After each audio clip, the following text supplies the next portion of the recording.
Porque estamos frente a las elecciones más grandes de la historia de México.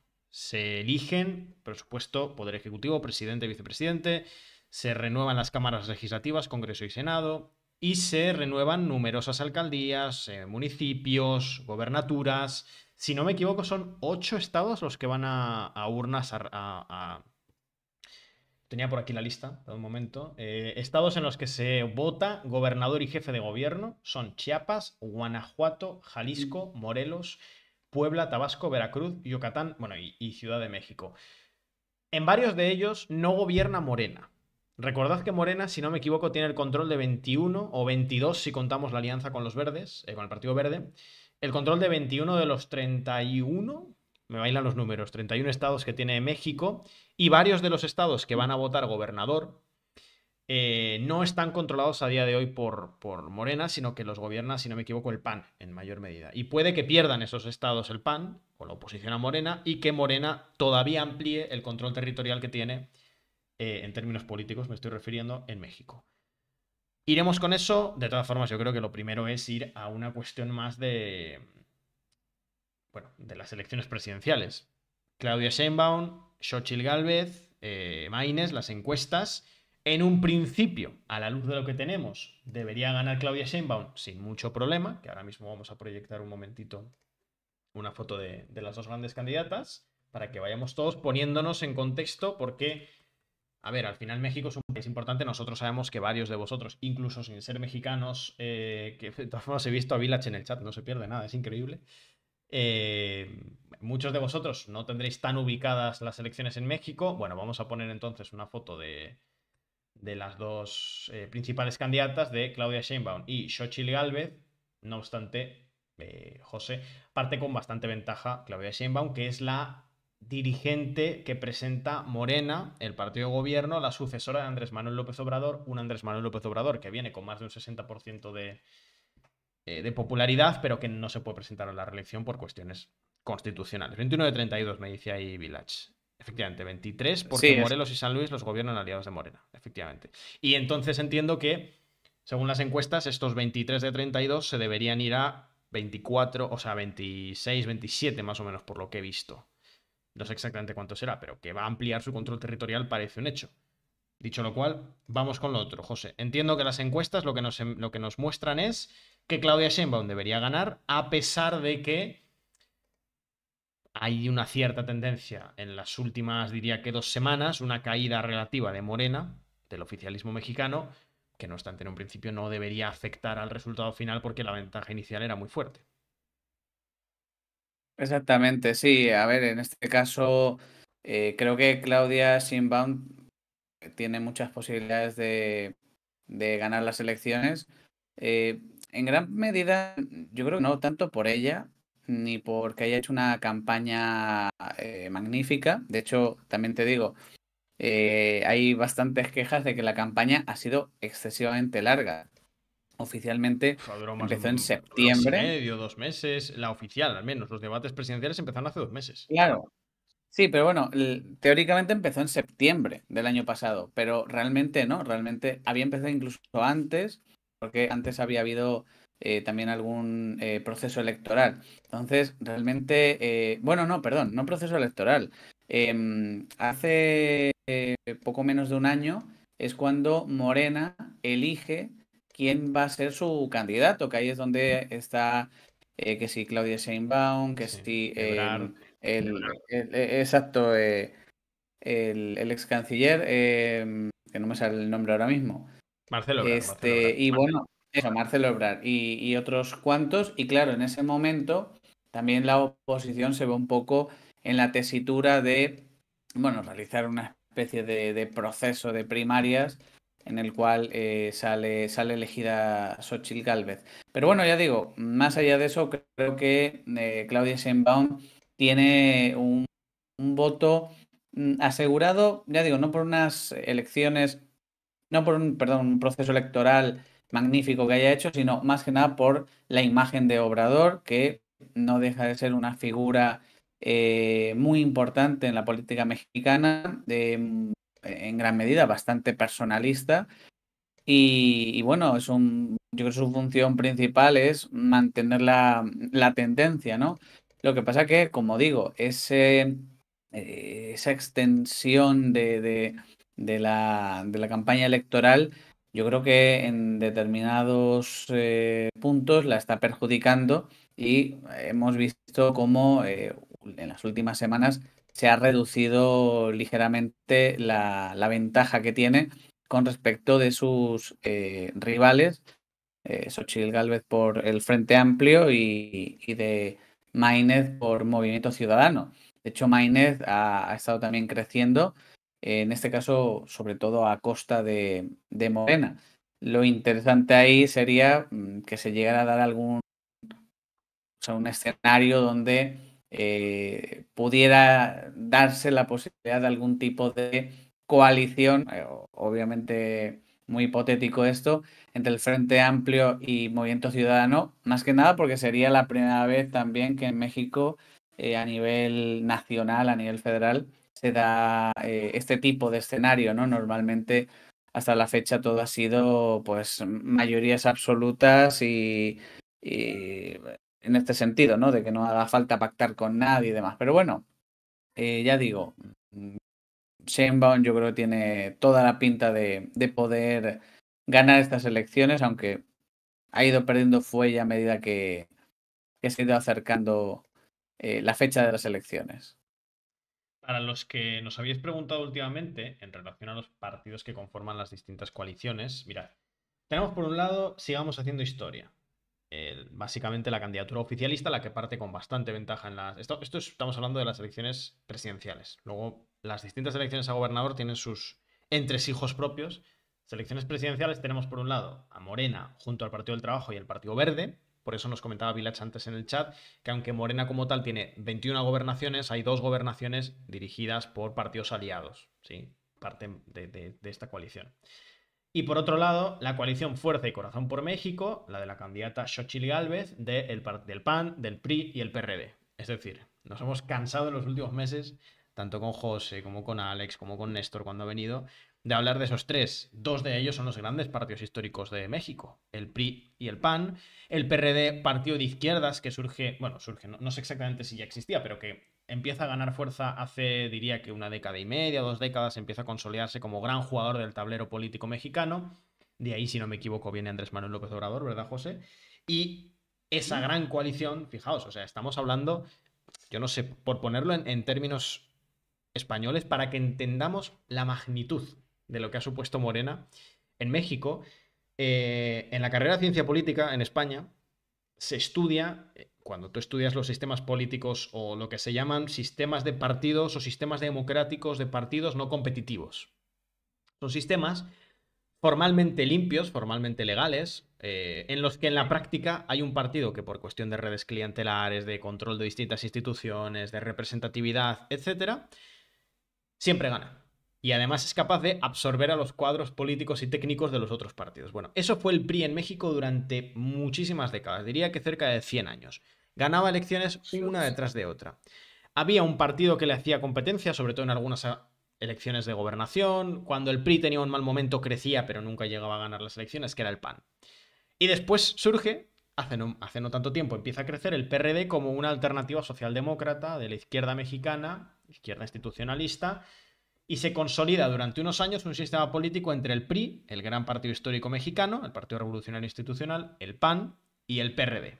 Y de repente aparece Morena, fundado por un exmiembro, insisto, no sé si me estoy equivocando, pero creo, exmiembro del PRD, como era Andrés Manuel López Obrador, que básicamente revienta a tal punto el sistema político que se presentan a las actuales elecciones el PRI, el PAN y el PRD en coalición.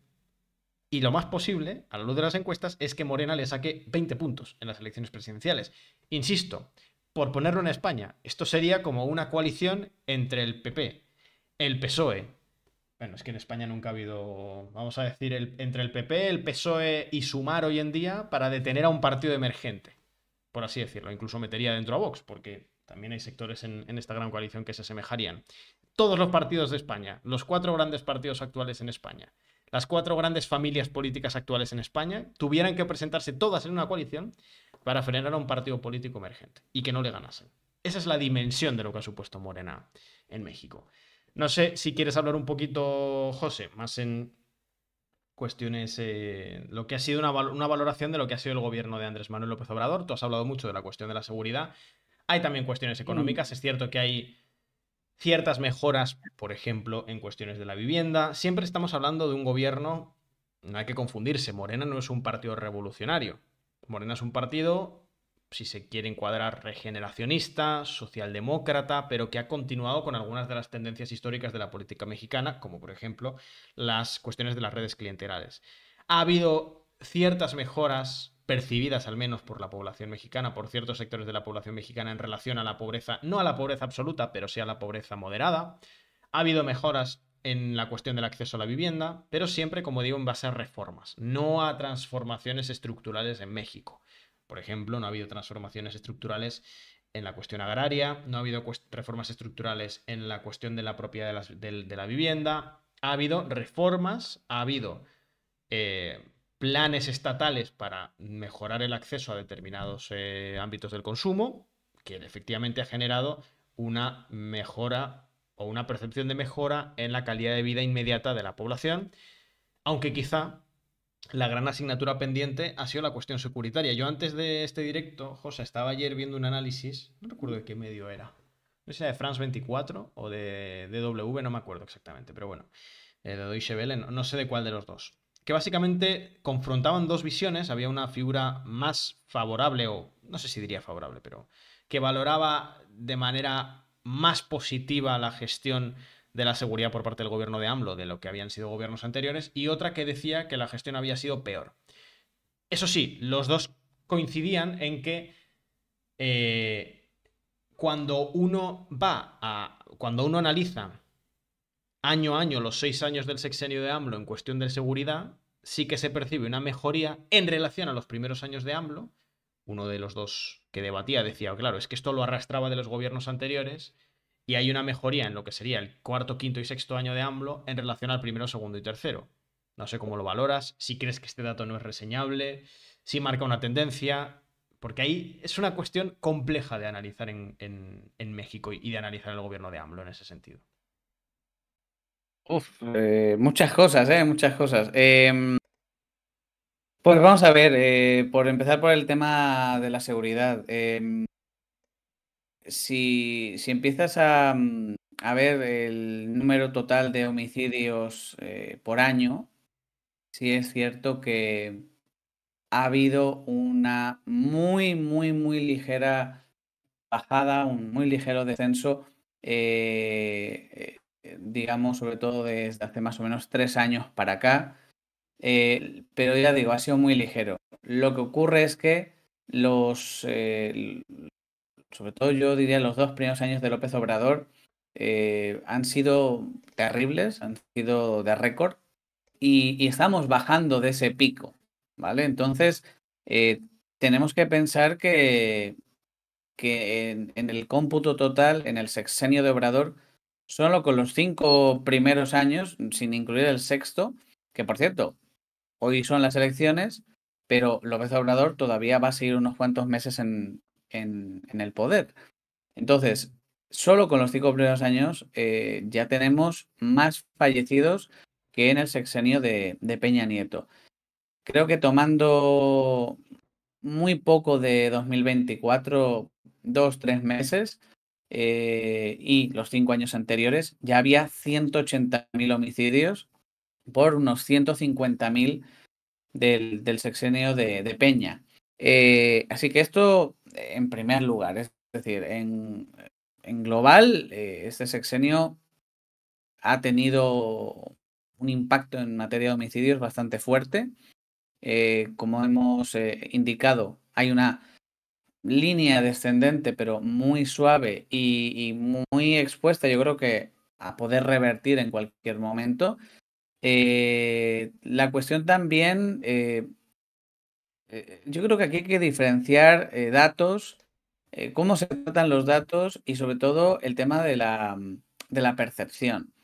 Y esto yo creo que es digno de estudio y esto ya se lo dejo a gente de universidades, gente experta en esto y es cómo una población que en 2026 va a hacer 20 años que está sumida en una especie de, mm, bueno, pues de guerra. Yo sé que no es lo mismo alguien que vive en Ciudad de México que alguien que vive en Tamaulipas o alguien que vive en Chiapas o alguien que vive en Yucatán, pero realmente en muchas partes del país se viven escenarios de guerra.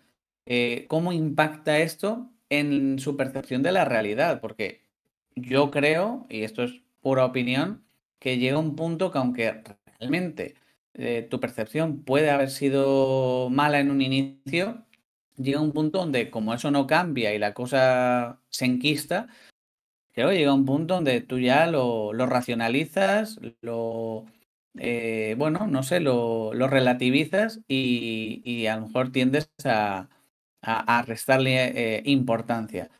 Luego el tema de los datos, como digo, en materia de homicidios, pero el tema también está en cómo se tratan esos datos. Aparentemente, por ejemplo, en Ciudad de México había muy buenos resultados, pero sí que se han visto cosas raras en cuanto a, bueno, nuevas tipologías, cómo se clasifican los casos, etcétera. Y yo siempre lo digo, a mí en México la estadística, personalmente, yo no dudo que haya buenos expertos detrás, pero sabiendo que el 99% de los casos no se resuelven, que muchos homicidios no ni siquiera se culmina la investigación, sinceramente no me da confianza como para tomarlos de forma seria. Entonces yo siempre los tomo con pinzas. Y sobre todo, muchas veces algún gobierno de turno vanagloriado de un descenso de homicidios cuando estaban metiéndose por el lado de desaparecidos, ¿no? De hecho, en este sexenio ha habido también un impacto muy alto del tema desapariciones, del tema secuestros. En fin, vamos, yo creo que México sigue teniendo un escenario muy complicado en materia de seguridad pública y lo preocupante es que yo no escucho de ningún candidato una estrategia pues más holística, más global, que integre diversos campos. No, es seguir profundizando en lo mismo. Maínez hizo amago de plantear alguna cosa de Bukele, con modelo Bukele con perspectiva democrática o un rollo así. También, bueno, Xochitl Gálvez es la que ha propuesto desmilitarizar, que bajo mi punto de vista ese proceso no tiene vuelta atrás. Y Sheinbaum básicamente lo que ha prometido es profundizar en la línea en que se encuentra actualmente. Quiero también, ya que hablamos de seguridad pública, destacar que esas elecciones, yo no sé si de la historia, pero han sido muy violentas. Estamos hablando de que solo de Dicen que las septiembre más de la de... historia, que las más violentas de la historia, se dice. Yo no me atrevo a decir de la historia porque no he visto tantos datos para decir eso, pero sí, sí, también lo he escuchado. Pero hablamos de que desde septiembre ahora, entre homicidios, secuestros, amenazas y demás, se han visto afectadas cerca de 749 personas, de las cuales 231 han sido homicidios de candidatos, aspirantes, etcétera. También se ha atentado contra familiares.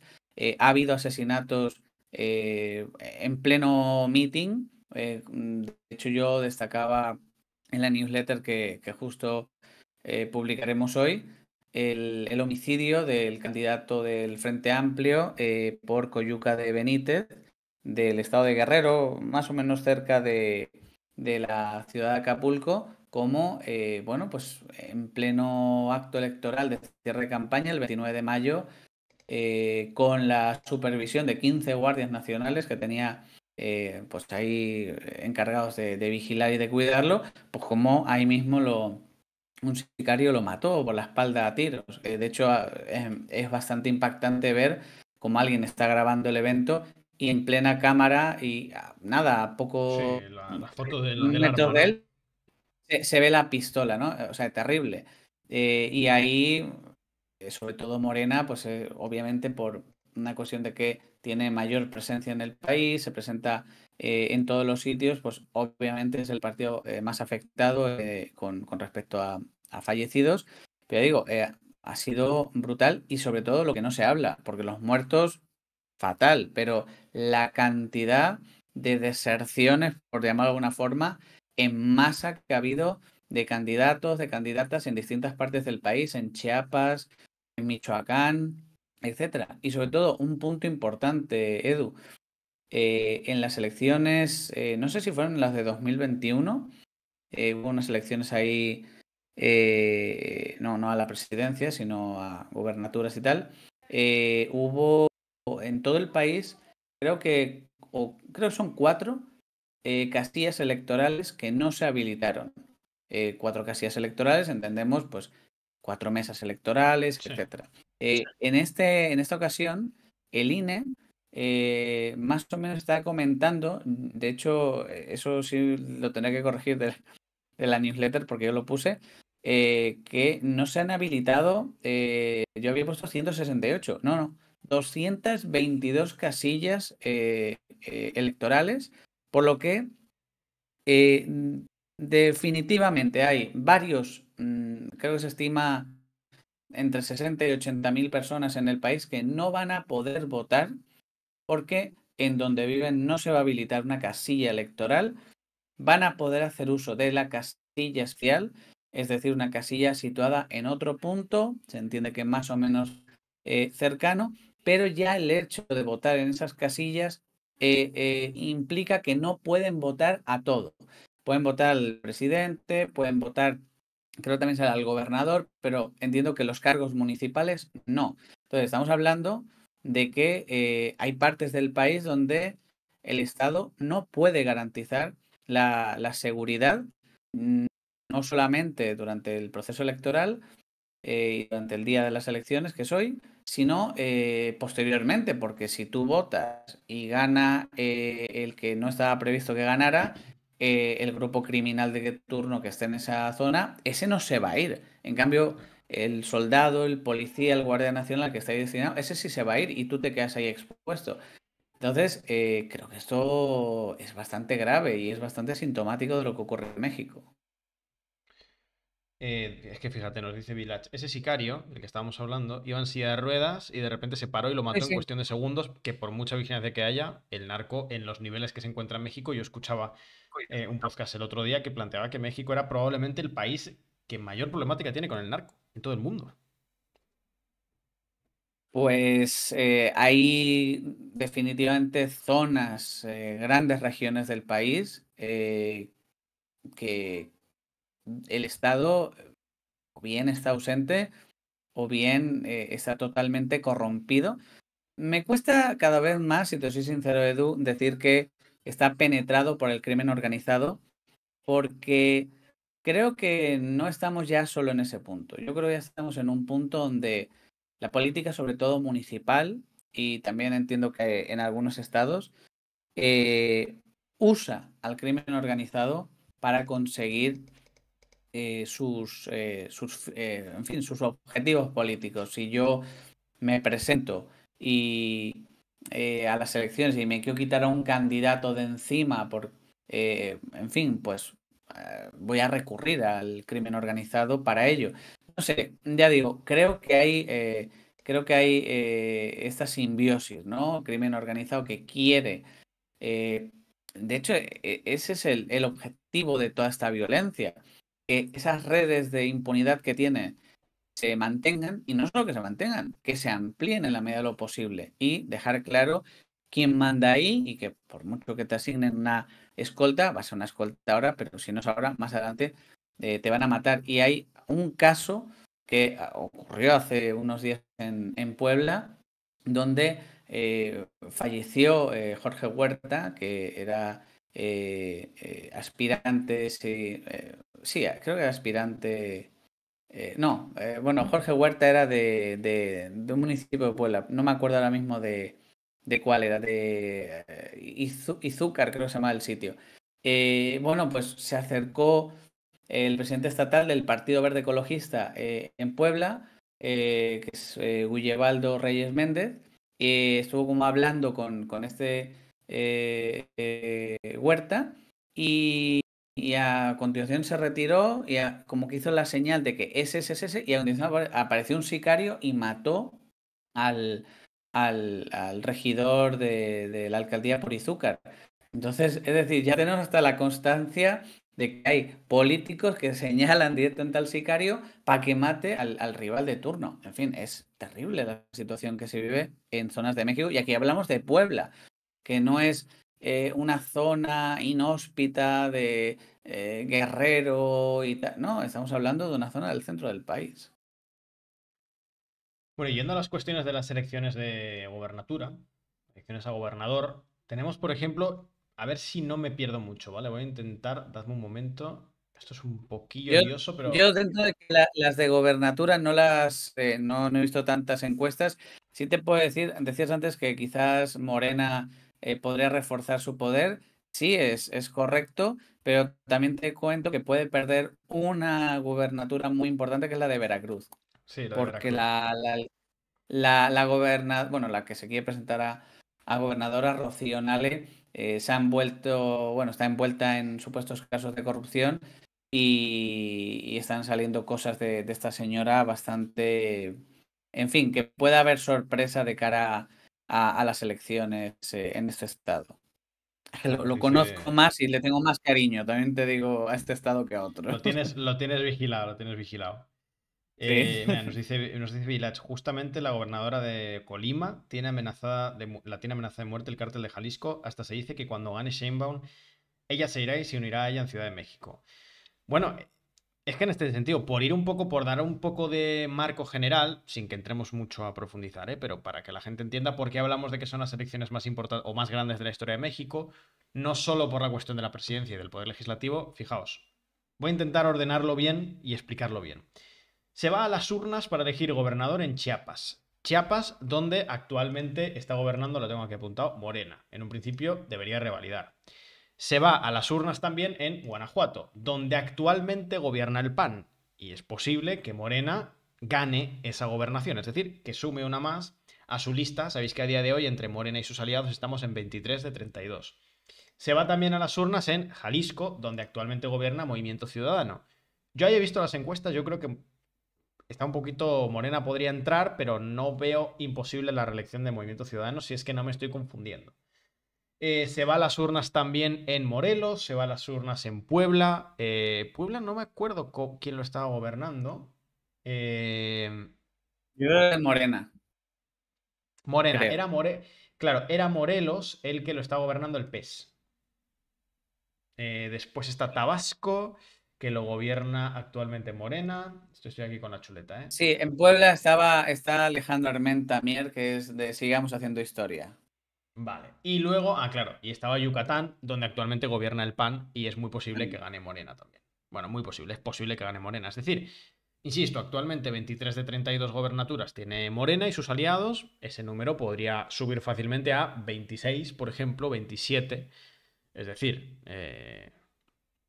Morena puede ampliar, bueno, Morena debería ampliar su control territorial político de cara a estas elecciones. Y luego Ciudad de México, que eso no sé, José, si quieres hacer una valoración en concreto, porque sabemos evidentemente que Ciudad de México es una de las elecciones importantes.